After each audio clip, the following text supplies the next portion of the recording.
Hideo by Jangwon. Translated by Paige Aniyah Morris.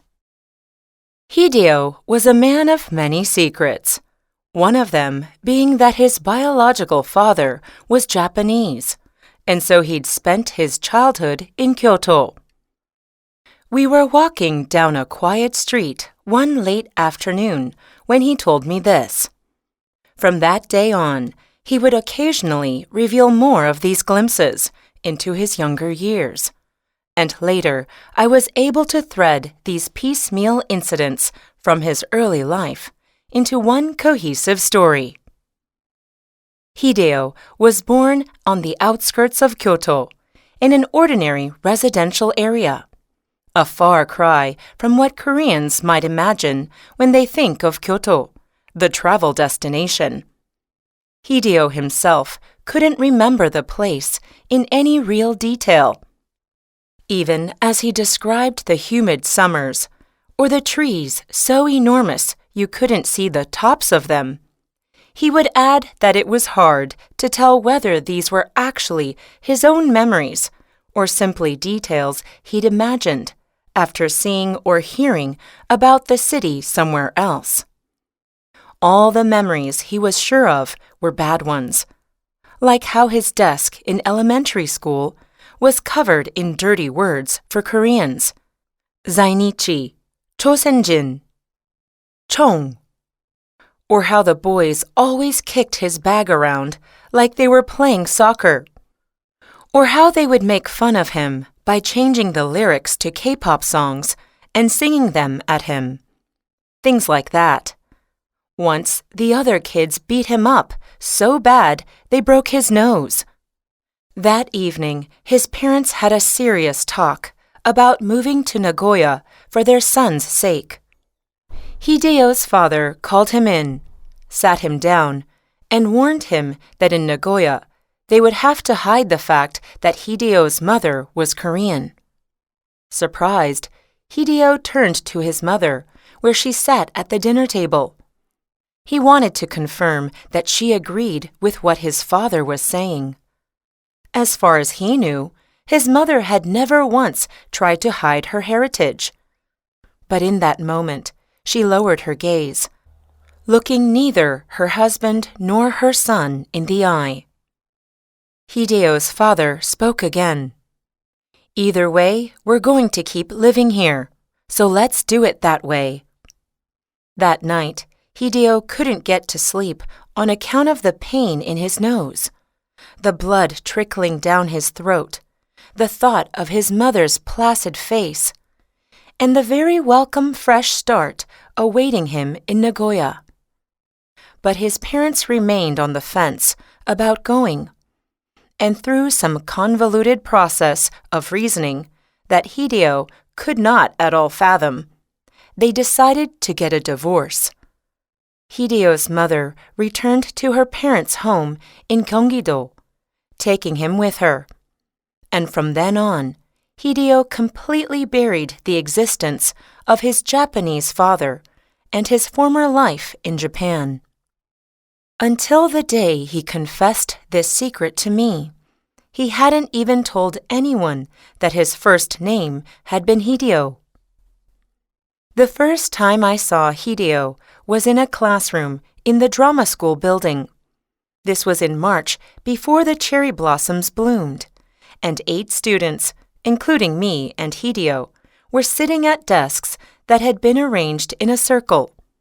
That year, the drama school had launched a new project for incoming students, where they grouped them together to create a one-act play, no longer than 15 minutes, also known as a playlet.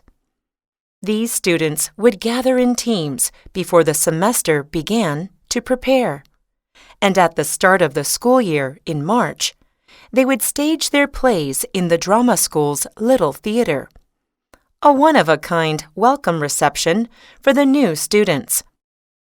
The school newspaper had decided to interview one group of incoming students taking part in the project, and that year, the task fell to me as my first reporting assignment. The interview was animated. When I asked a question, one of the interviewees would latch onto something I said and launch into a long-winded response. And then, before that person had even finished their thought, someone else would cut in. The conversation often veered off topic. I kept the recording device on and listened as the students freely shared their opinions, chiming in once or twice to remind them of the question. I had just done that again when I realized that the guy sitting across from me had been silent the entire time. It was Hideo. Even when I'd asked everyone to tell me something about the play they were preparing to stage, he was the last to answer. He said that even though the play was centered around ordinary high school students, it wasn't meant to be didactic or a critique of the college entrance exam system or the Korean education system as a whole. And it wasn't all that accurate to compare it to a novel like Damien either. After saying his piece, Hideo fell silent, prompting me to ask again. So, what is it about? He'd only mentioned things that were unrelated to the play and hadn't shared his opinion on the work itself. Looking taken aback by my question, Hideo stared for a moment at the ceiling, choosing his words, but right then the student next to him, who was entering the playwriting department, said that still there was some overlap between Damien and their play before, naturally changing the topic.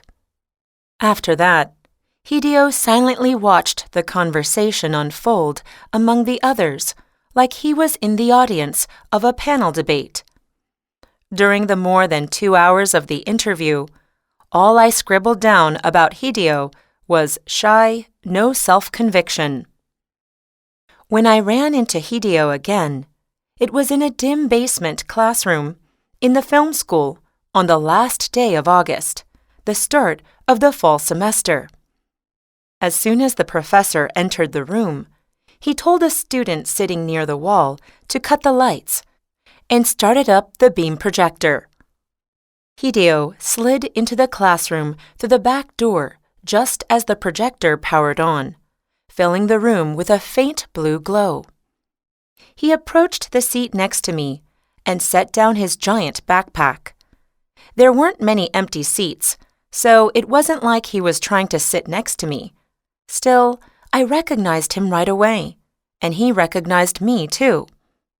About 10 minutes after class began, Hideo opened an unruled notebook on his desk and wrote, "I know this is late, but your article was good."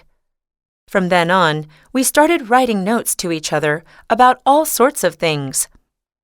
After filling an entire page with thoughts about the interview earlier that year in spring, the school newspaper article, and the playlet Hideo had acted in, I found that I had run out of things to say. "Don't forget about me when you become a superstar someday." I wrote it as a joke, a way to wrap up the conversation.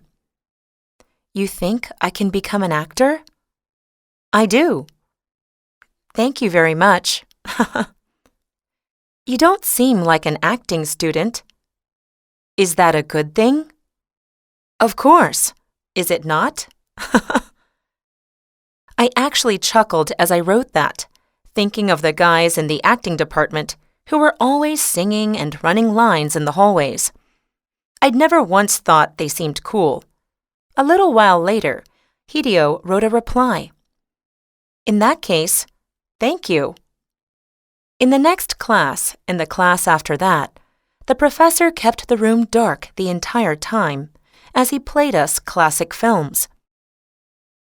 He would occasionally chime in with explanations, but only a few students really listened to what he said, and the professor himself didn't seem to care one way or the other. Hideo and I stole glances at the movies on screen, all the while continuing to write notes. our respective school lives were a recurring topic of discussion. Unlike the guy who had sat close-mouthed throughout the entire interview, Hideo wrote line after line about what was going on with him. He shared that he was having a hard time understanding the acting classes that required him to be overly physical, that he wasn't used to expressing things with his body. For my part, I wrote about how my playwriting was coming along and how I was struggling on the school newspaper staff. I wrote about the plays I liked, the plays that other students in my department liked, but that didn't resonate with me, young foreign playwrights I had just discovered, and the column I was writing about, all this for the newspaper. In one of our Saturday makeup classes, I was going into painstaking detail about my ex-boyfriend, Youngdo. Hideo read along as I wrote, adding the occasional OMG or crying face, and once he'd read the entire thing, he flipped ahead several pages in the notebook. Now for a brand new chapter. After writing that, Hideo swept a finger over the rest of the blank page. Because of the audio from the film that was playing, I knew there was no way I had actually heard his finger brush against the paper. But somehow I remember clearly hearing the sound. The same way that Hideo's actual name was no longer Hideo, Youngdo also wasn't my ex's real name. It was a nickname, one he'd been given to mock the way he always stressed that he was a 영화 학도, a devoted student of film, every time he spoke in class. I hadn't liked the nickname, so I never called him that to his face. It was only after we broke up that whenever he came to mind, his nickname naturally popped up along with him. Youngdo was the only student from another department in that class. The class in question, a basic major course on writing plays and sketches, wasn't typically open to students outside the playwriting department. But after pleading with the professor in front of everyone on the first day of the semester, Youngdo received permission to enroll. From then on, he took on the role of the class mood maker. He would make everybody laugh by tossing out the perfect joke at the perfect time. And when no one else dared to voice an opinion, he always stepped up and offered his. Even when the weaknesses in his writing were pointed out to him in detail, Youngdo never became discouraged. And during the breaks, he would go up to the students who had most pointedly attacked his assignments or ideas to casually strike up a conversation. It was like he'd gotten some special kind of vaccine as a child that made him immune to hate or mistreatment from others. Of course, as far as I knew, he didn't warrant a ton of hate in the first place. At some point, Youngdo had joined the fold of playwriting students who went out for beers together after class. According to our classmates, he had such a high tolerance that he could down alcohol by the bucket and never get drunk. And he always seemed to be the life of the party. Still, there were a few students in that class who weren't fans. They thought he was trying too hard to win their attention and pretending to be friendly with everyone. As for me, I was somewhere in the middle. It was thanks to Youngdo that the mood in that tense workshop had lightened up. But at the same time, I didn't 100% love how he acted. More than anything, when I read his work, I could feel my chest tightening, like I was suffocating. Every week, we submitted sketches around 2,000 characters in length to discuss as a class. But Youngdo always submitted the same type of story, taking a page out of his own playbook every time. His pieces were invariably about a young man who meets a beautiful woman and falls in love, but fails to win her heart in the end. As I saw it, the male leads were stand-ins for Youngdo himself, and the other characters were just props that either served to hurt or comfort him. The one time he broke away from his usual approach was around the end of the semester. After not bringing in a single revision up until that point, Youngdo revised 3 or 4 of his pieces to submit all at once. For the first time, he received positive feedback from everyone in the class. I complimented his work as well. But then, Youngdo surprised me by saying something absurd about how all the changes he'd made were thanks to my feedback. "What Sujin said last time was a really huge help," he said. He looked around at everyone to gauge the mood before playfully adding, "I think my round of applause should go to her instead." It was our class custom to applaud the people who'd submitted pieces for the workshop after we had given our critiques. Being congratulated for something I didn't even write felt a bit odd, but at the same time, it made me happy. Looking back, I should have put a stop to it then and there. But I don't even think I could have.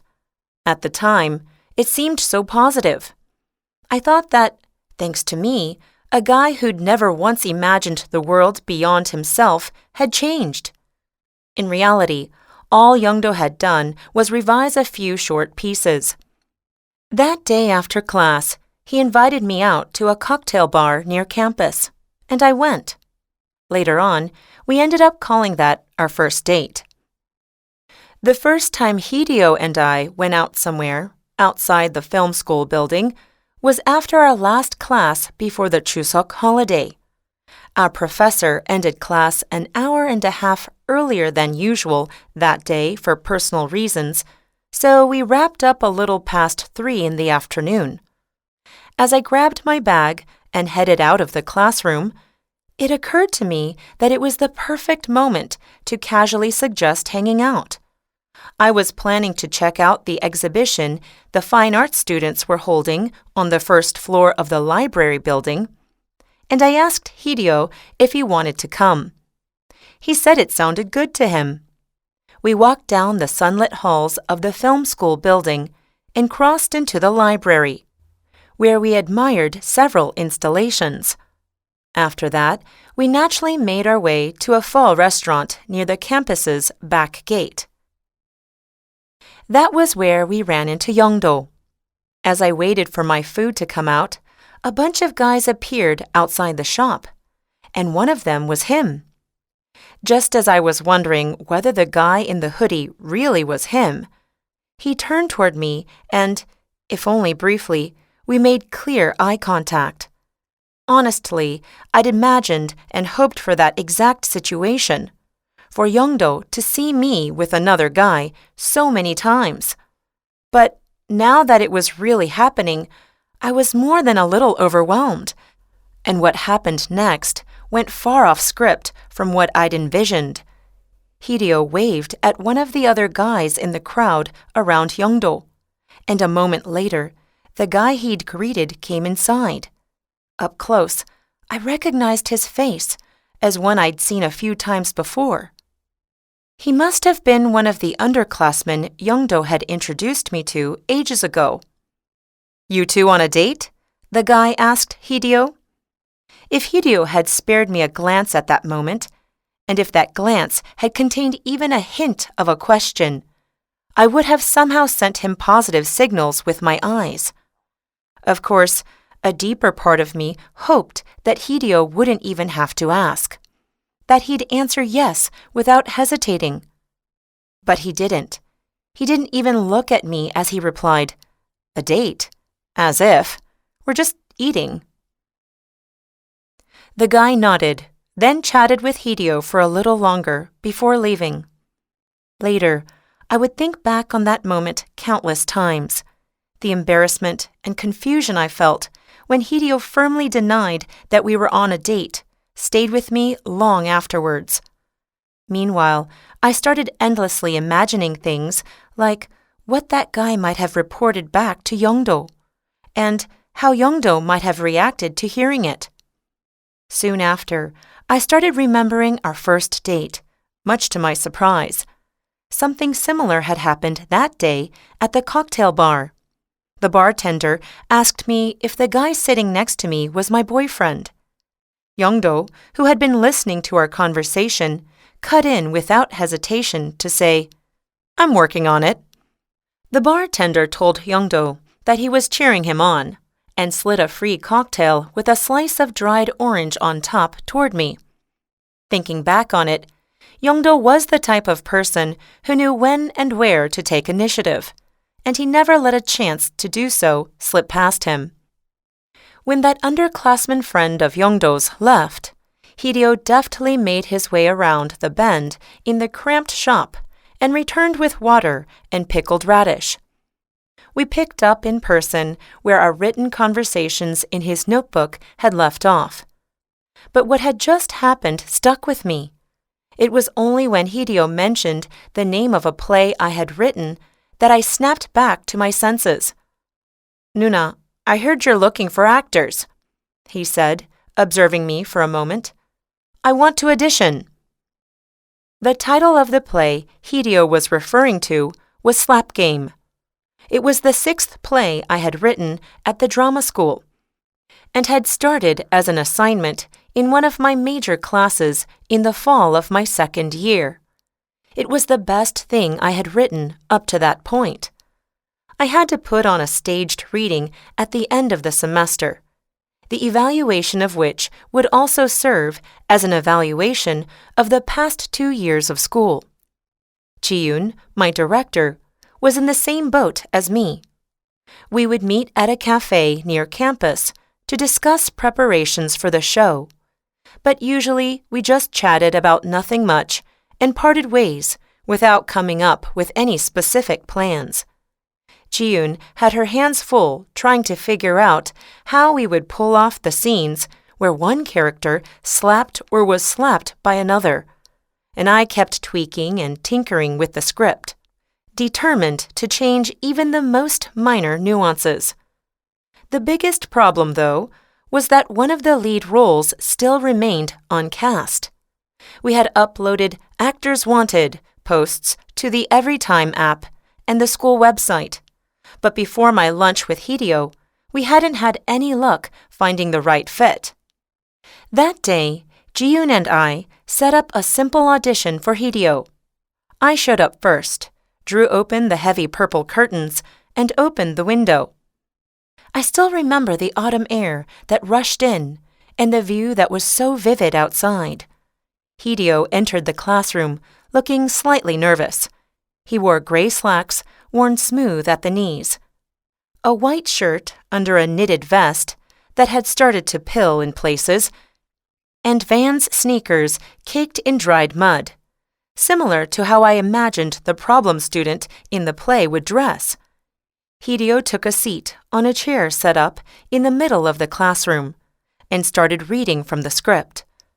Soon after, Ji-yoon, who was sitting beside me, began lightly rapping on my thigh, and I knew she was thinking the same thing I was. We were going to stage the reading with Hideo. Slap Game started and ended at the meeting of a school violence committee at a high school. There were 4 characters in total, 2 teachers who were also committee members, the model student who had called the meeting, and the problem student who had been reported to the committee for school violence. The model student claimed that he was being slapped in the face every day by the problem student, an accusation the problem student didn't deny. But the problem student claimed that all this had been done at the model student's request. According to the problem student, the model student, an aspiring writer, had asked the problem student to help him out, believing that only those who had undergone painful experiences in life could write good stories. So the problem student had shared his stories of being abused by his father, and in exchange for these stories, the model student agreed to let the problem student slap him every evening. Hideo immersed himself in his character and read the lines detailing his abuse. After finishing his story, he turned to the imaginary model student, who would have been sitting next to him. "Today's story was worth 6.5, don't you think? Hideo nodded as if receiving confirmation, then picked up a flat basketball that had been sitting under his seat and started slapping it with his open hand. As his right hand struck the ball, his left hand, which was holding the ball up, was knocked back a bit, and Hideo wobbled in his chair. That was where the passage he was meant to read for the audition ended. The scene closed with Hideo striking the ball exactly 6.5 times, as if he were doing a peculiar dance.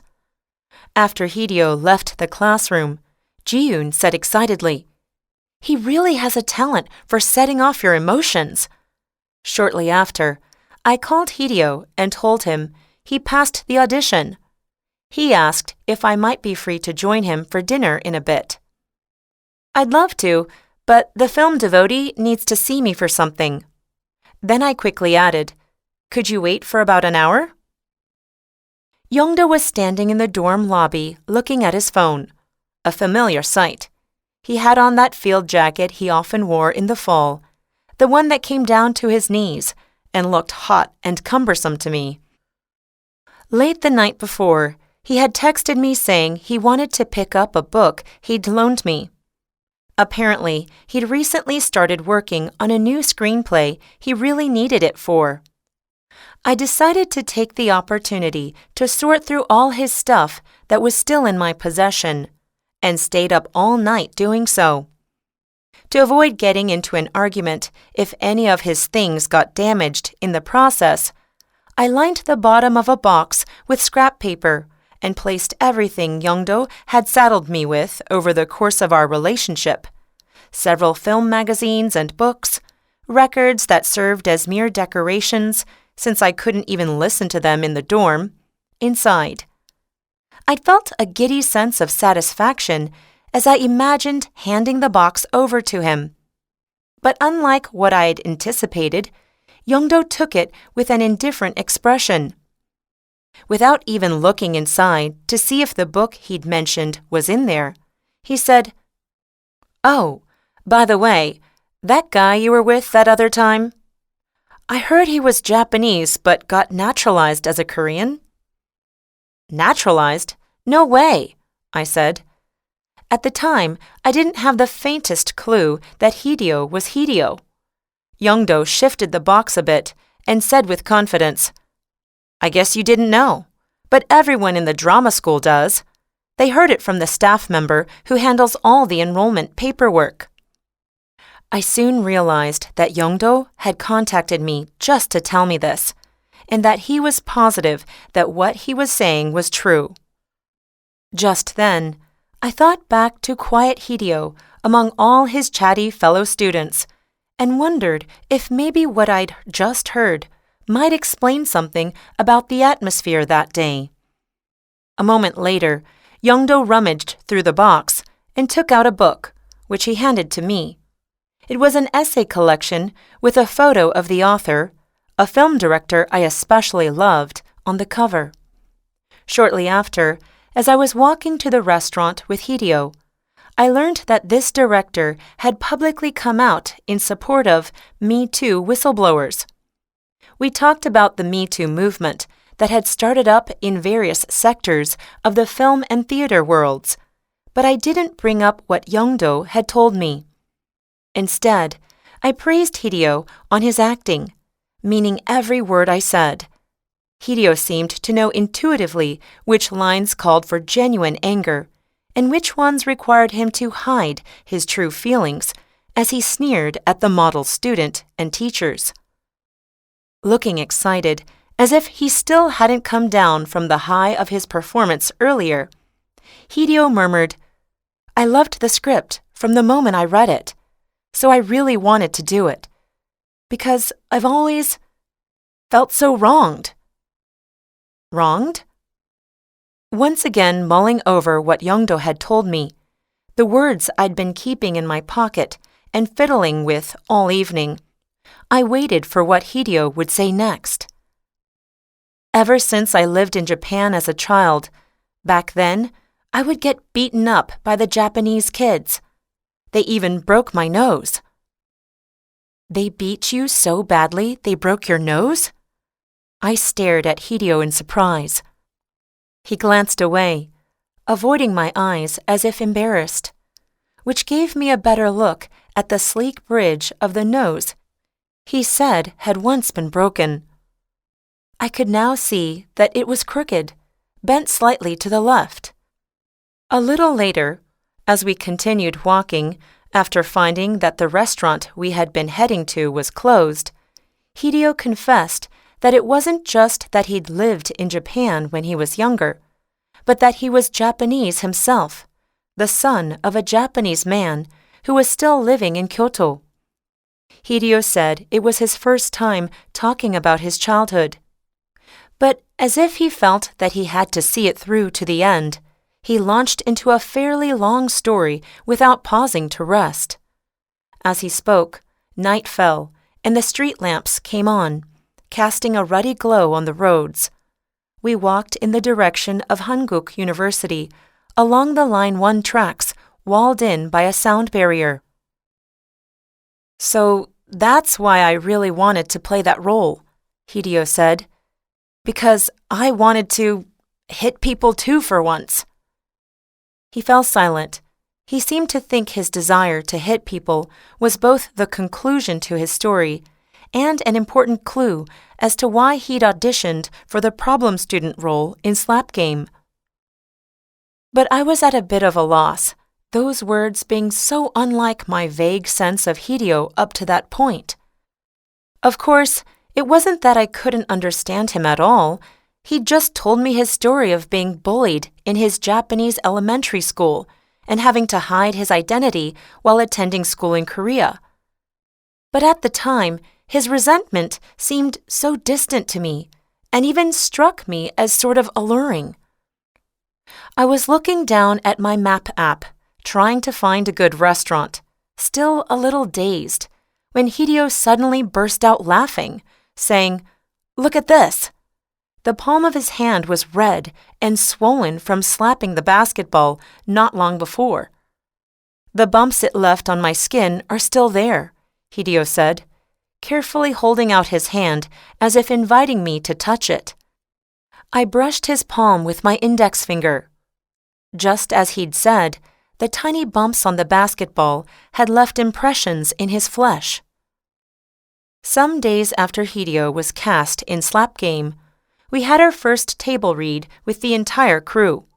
The director, the writer, and our 4 actors sat in a circle in a first-floor practice room in the drama school building. Before we started the read-through, Ji-yoon explained that she planned to install a string curtain for the actual show at the end of the semester. "Like the ones they hang at the entrance to a Chinese restaurant," she said. "We'll set it up between the model student and the problem student. When your hands or shoulders brush against the curtain, the bamboo or glass beads knocking against each other will give off the effect of a slap landing." Soon after, the actor playing Teacher 1 started reading from the stage directions at the beginning. The stage directions shifted into lines, which shifted into dialogue. After the teachers finished explaining the slap game that the model student and the problem student had been carrying out, Hideo appeared as the problem student. "This all happened at the model student's request," he said. "We made a deal. I would bear my pain to him, and he would bear his cheek to me." The model student shot back. "But that deal was rooted in trust and honesty. The problem student broke our promise. He said he would slap me in exchange for telling me about the abuse he suffered every day at his father's hands.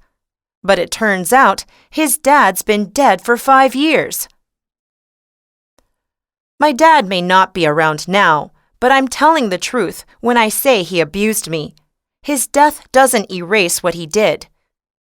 I hit the model student only as hard as I needed to match the pain I suffered. I converted my pain into the exact amount of force that went into each slap. And in the process, a huge amount of pain was lifted off my shoulders. Imagine if I'd done to that weakling what was done to me. Hideo muttered his lines, scowling at the model student sitting opposite him. And in that moment, it dawned on me, as clear as anything. I had fallen for Hideo. As I watched him sitting cross-legged on the wooden floor of the practice room, wearing a plaid shirt that was a little big on him, I calmly accepted this truth. And even then, I understood that Hideo didn't feel the same way. He liked me, but not the way I wanted. The odds were slim to none that his feelings would ever change. But after our twice-weekly table reads with the whole crew, Hideo would ask me to join him for walks like it was our routine. During those, he told me stories he had never told anyone else, about how hard he had practiced his Korean pronunciation after moving here in elementary, the lies he invented to explain away his father, and how exhausted it all left him. After going on a few of these walks, I couldn't help starting to feel a sense of hope. Looking back on it now, these conversations were so clearly glimpses into some private, inner part of him. He told me about the different issues he'd run into while attending school in Korea, too. He heard about Japan in history or Korean class throughout the years. And he remembered every loathing, spiteful word that had been said. But he never quite knew how to feel about any of it. Even as he said that the kids who had insulted his Korean mother and bullied him didn't seem all that different from the high school students who called the Japanese language teacher at school a 쪽발이. He wasn't sure if he could label both instances as the same kind of racism. Of course it was racism. What else could you call it? I replied, though I also had my doubts. Koreans loathing the Japanese, calling them slurs like 쪽발이 or 섬숭이, or what have you, was undoubtedly racism.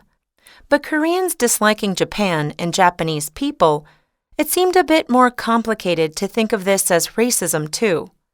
Hideo also seemed aware of that. Korea and Japan history. He always ended his stories on that note.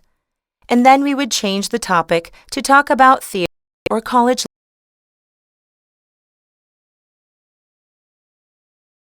Probably say something different. Korea and Japan had a history, resolved at all. But even so, guilt wasn't Hideo's burden to bear. The fact that his high school Japanese teacher had to hear the word 쪽발이 said to his face, that was a case of racism and xenophobia. But of course by now, he had no assurances. A beaded curtain was installed on stage the day of our rehearsal. Days earlier, Jiyoon and I had gone around Namdaemun Market buying beads of all colors and shapes, and made up 2 nights threading and unthreading all the beads in our backpacks into count. The completed curtain between the problem student and the model student to give the audience a sudden flash effect from the reflection of the light when the problem student reached out to hit the model student. Jiyoon wanted the audience to be exposed to the scattering light, in her words, the light's violence. Hideo and the model student sat in the center of the stage, wearing identical school uniforms, and Teacher 1 and Teacher 2 sat on either side of them.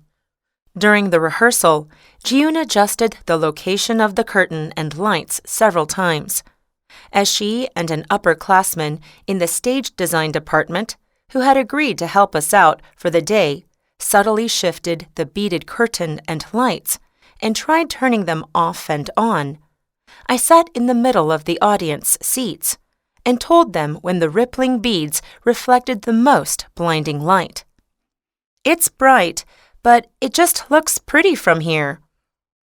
It only sparkles for a second in that spot. It's really bright now. When at last a brilliant flash of light illuminated the dark theater, making me instinctively squint as shards of that light embedded themselves on the insides of my eyelids.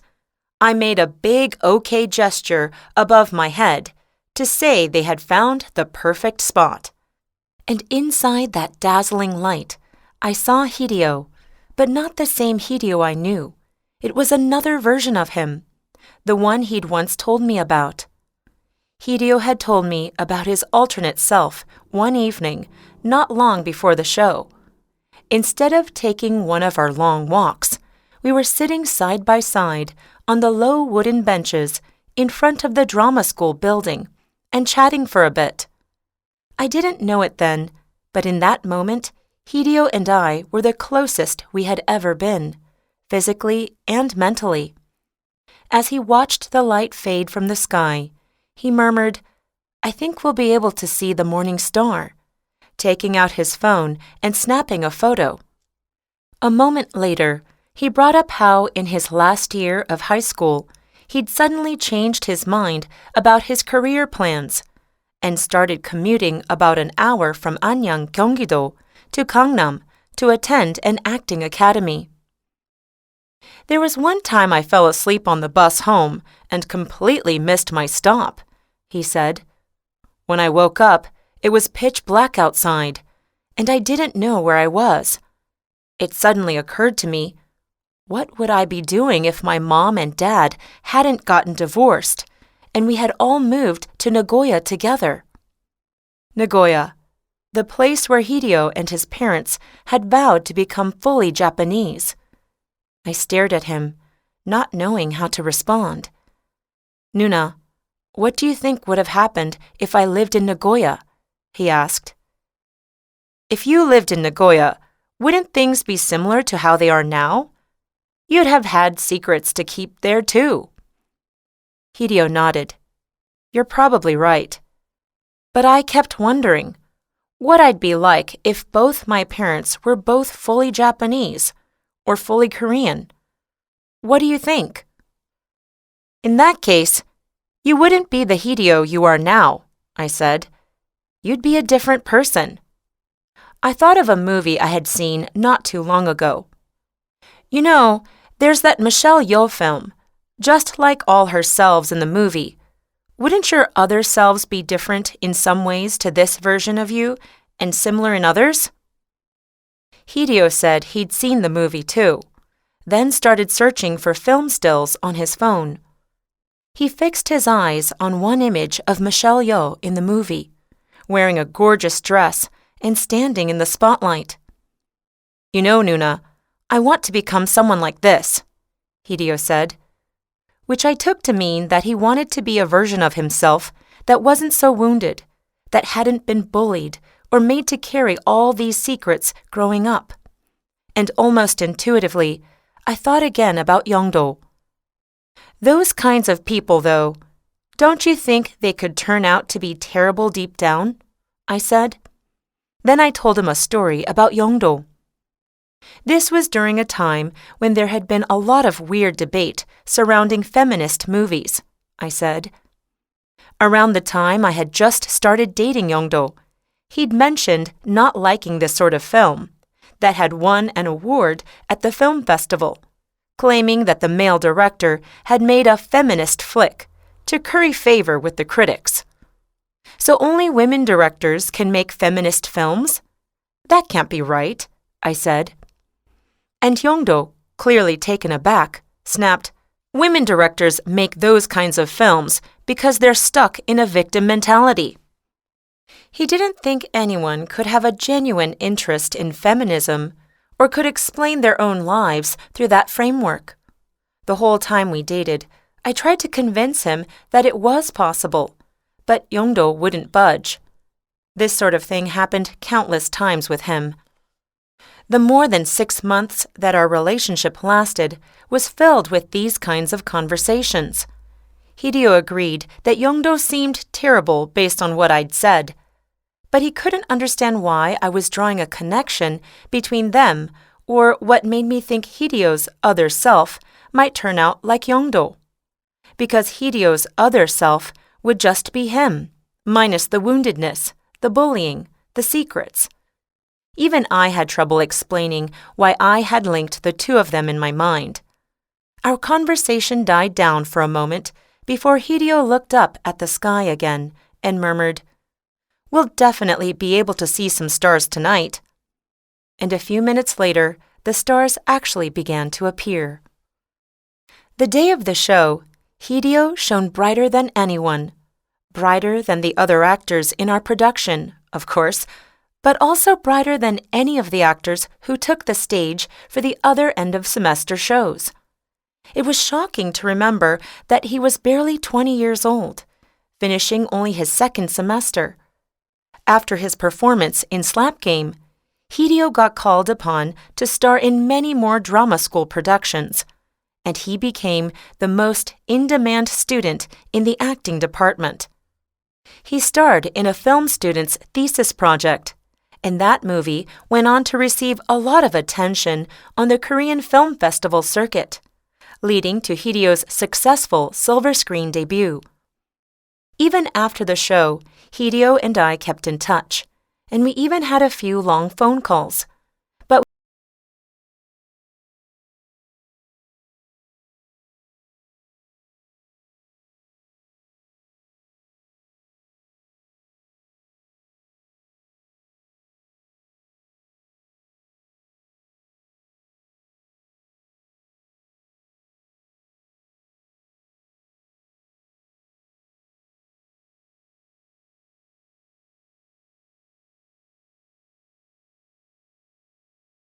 up on my cell phone screen, "Nuna, how have you been?" When I finally swiped to answer the call, Hideo's voice leapt out at me. He mentioned the name of that restaurant we never got around to eating at and asked if I remembered. Of course I did. I treasured nearly every memory I had with him. "Do you want to go there?" he asked. Shortly after, we met outside the library to head over together. Just as we used to, we walked, and I asked him how he'd been, realizing bitterly that my feelings for him hadn't changed. Hideo told me about the recent auditions he'd been on and bragged about how he got recognized more often nowadays. Then he mentioned that he'd done an interview with the school newspaper the day before and asked if I was still on the staff there. "I quit a while ago," I said. "What did you talk about in the interview?" "A little of this, a little of that," Hideo replied. "We talked about Slap Game. Oh, and I told the interviewer about my childhood, the things that happened when I was living in Japan." I looked at him, a bit surprised. He nodded casually. A moment later, I realized that Hideo's secret was no longer a secret. He explained that most of his colleagues and the people he worked with at the drama school now knew that at one time he had been Japanese. "You've really mellowed out," I said, and Hideo burst out laughing. "Now that I think about it, it seems kind of silly to obsess over something like that," he said. "I really thought it was some huge secret back then." "So does that mean you don't have any secrets now?" He laughed again and shook his head. "No, it just means I've gained a lot of new secrets." It seemed like he wanted to tell me some of these new secrets, but I didn't ask. After that day, I never saw Hideo again. After graduation, I worked as a reporter at a performing arts magazine for about half a year, and after that, I moved to a children's book publisher and started working as an editor. Ji-yoon was working at a small production studio. At one point, we had been busy revising Slap Game to be staged as a proper play, but we weren't successful in the end. Out of everyone who participated in our production of Slap Game, Hideo was the only one still actively working in a field related to his major. Not long before, he'd been cast in a significant supporting role in a promising rookie director's film. Now, Hideo talked about his childhood in every interview. His repertoire was always more or less the same. He'd confessed that he'd grown up in Japan when he was younger and endured severe bullying, which led him to move to Korea. Then stress how much he treasured his school days here. He shared his love for his mother, who hadn't given up her Korean identity even while living in Japan. And every time I read his story now, I find myself calling someone who is no longer Hideo by his old name, Hideo, anyway.